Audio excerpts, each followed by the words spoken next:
Good morning student. আজি আমি আলোচনা কৰিম কেনেকৈ ভগ্নাংশৰ যোগ কৰা হয় কেনেকৈ ভগ্নাংশৰ বিয়োগ কৰা হয় দুটা ভগ্নাংশ তিনিটা ভগ্নাংশ চাৰিটা ভগ্নাংশ এইবিলাক কেনেকৈ যোগ কৰা হয় ফাৰ্ষ্টতে আমি এইটো শিকিম সো তাৰ আগতে মই আৰু এটা কথা কৈ লৈছো যদি মোৰ চেনেলত তোমালোকে নতুন হৈ থকা তেতিয়া হলে চেনেলটো সাবস্ক্ৰাইব কৰি থৈ যাবা আৰু এনেকুৱা ভিডিও পাবৰ বাবে আৰু কাষতে থকা বেল আইকনটো প্ৰেছ কৰি দিবা সো ফাৰ্ষ্টতে আমি আৰম্ভ কৰিম ভগ্নাংশৰ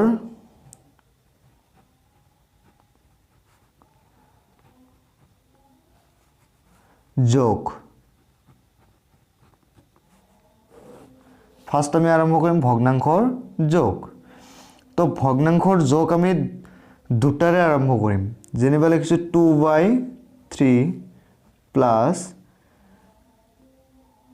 3/3 সোয়া এইটো হৈছে আমাৰ প্ৰথমটো ফাৰ্ষ্ট আমি কথা কলিছো আমি প্ৰথমতে সাম আৰু আমি ফাৰ্ষ্ট কথাটো জানিব লাগিব কি ইয়াতে ওপৰৰটোক আমি কি বুলি কও লব বুলি কও আৰু এই তলৰটোক কি বুলি কও আমি হৰ বুলি কও ওপৰৰটোক লব তলৰটোক হৰ ক্লিয়াৰ তাৰ পিছতে আমি কম কি ফাৰ্ষ্ট আমি এনেকুৱা যোগবিলাক কৰতে আমি এটা বস্তু সাম দুটাৰ দিয়ক তিনিটাৰ দিয়ক চাৰিটাৰ দিয়ক হেতু ডাঙৰ কথা নহয় ডাঙৰ কথাটো হৈছে কি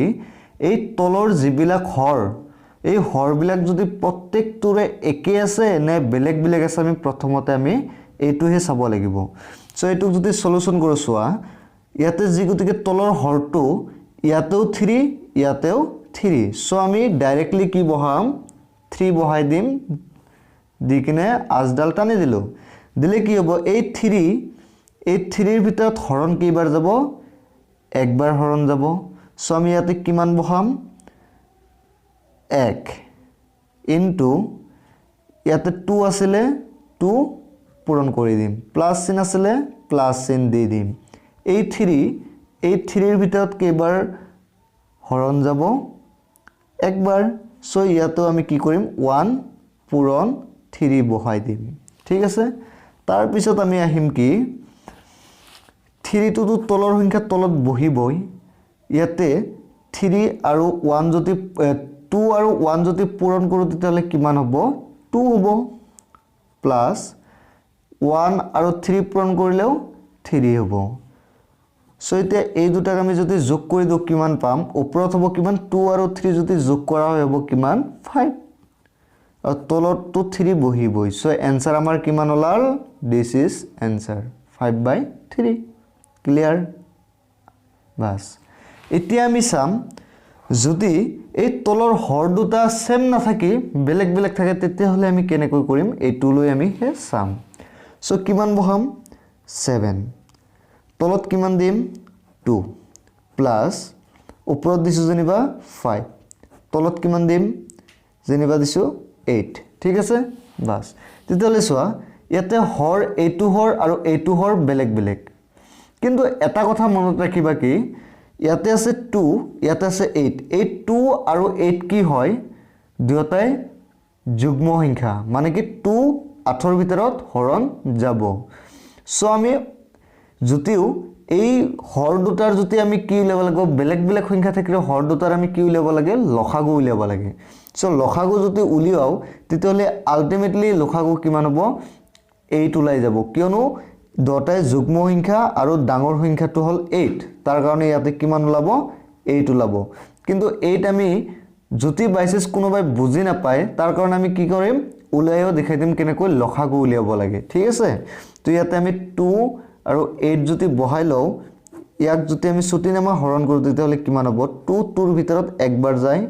আৰু 8 ৰ ভিতৰত 2 যায় 4 বাৰ সো সোৱা ইয়াতে তো আৰু কোনো বেলেগ সংখ্যা নাই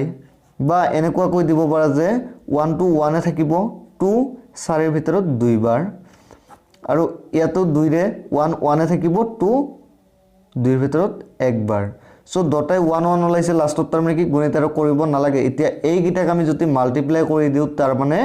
যিখিনি ওলাব তলত হেতু বহিব 2 দুগুণে 4 4 দুগুণে 8 সো আমাৰ তলত 8 বহিল গতিকে আমি কি মনত ৰাখিব লাগিব যে যদি দুটা যুগ্ম সংখ্যা হয় তলৰ দুটা যদি যুগ্ম সংখ্যা হয় বা তিনিটা থকা বিলাকৰ যদি গোটেইকেইটা যুগ্ম সংখ্যা হয় তাৰ মানে কি হ'ব এই ডাঙৰ যেটো সংখ্যা থাকে সেই ডাঙৰ সংখ্যাটো বহিব ঠিক আছে এইটো এটা শৰ্ট ট্ৰিক্স বুলি তোমালোকে ভাবি লবা ক্লিয়াৰ সো এতিয়া আমি কি চাম সেইবাৰৰ দৰে কৈ এইবাৰৰ চাম কি 2 8 ৰ ভিতৰত কেইবাৰ হৰণ যাব 2 8 ৰ ভিতৰত 4 বাৰ হৰণ যাব সো আমি ইয়াতে 4 লিখি ললো পূৰণ 7 যোগচিন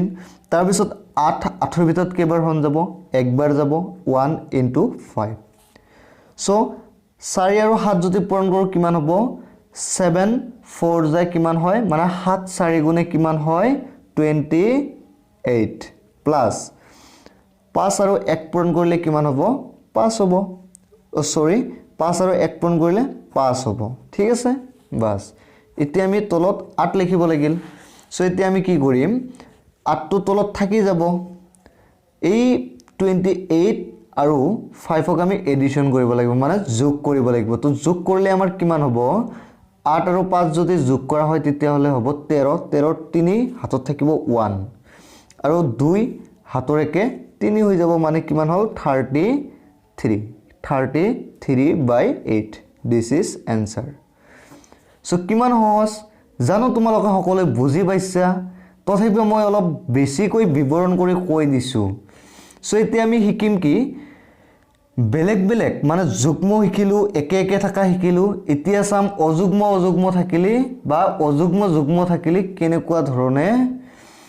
গণিত বিলাক কৰিব লাগে সো তাৰ কাৰণে আমি অযুগ্ম এটা লৈ লৈছো যেনিবা আমি কিমান লম 3/5 প্লাস 2/7 ঠিক আছে দুটাই বেলেগ বেলেগ সংখ্যা আমাৰ ওপৰৰ দুটা লব দুটা গুৰুত্ব দিয়াৰ কোনো দৰকাৰ নাই আমাৰ গুৰুত্ব দিব লাগে কি এই হৰ দুটাকে সো সোৱা হৰ তলত 5 ইয়াতে হৰ 7 তাৰ মানে দুটাই বেলেগ বেলেগ অযুগ্ম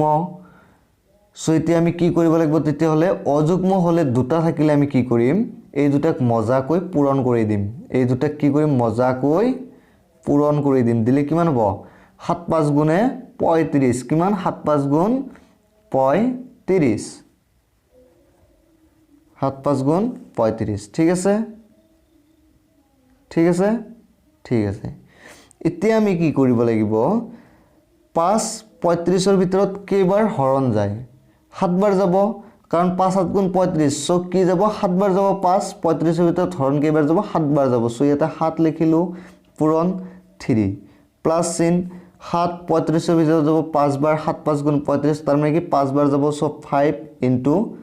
2 তাৰ মানে কি 5 দি লিখিলে 7 বহাই দিলে হল 7 দি লিখিলে 5 বহাই দিলে হল এইটো এটা শৰ্ট ট্ৰিক্স ক্লিয়াৰ সো এতিয়া আমি 7 3 গুণ কিমান হ'ব 21 হ'ব 21 যোগ 5 দুগুণে 10 হ'ব যোগ ডিভাইডেড বাই 35 এতিয়া এটুক যদি যোগ কৰি দিও 0 আৰু 1 যোগ কৰিলে 1 আৰু 2 যোগ কৰিলে 3 31/35 দিস ইজ আনসাৰ বুজি পাইছা না বুজি পাইছো কাৰণ এটা এটা সৰু সলিড দৰে খেল এটা গেম এটা ক্লিয়াৰ জানো এইবিলাক একেবাৰে সহজ সকলে বুজি পায় সো এতিয়া আমি আৰু এটা চাম কি তিনিটা অংক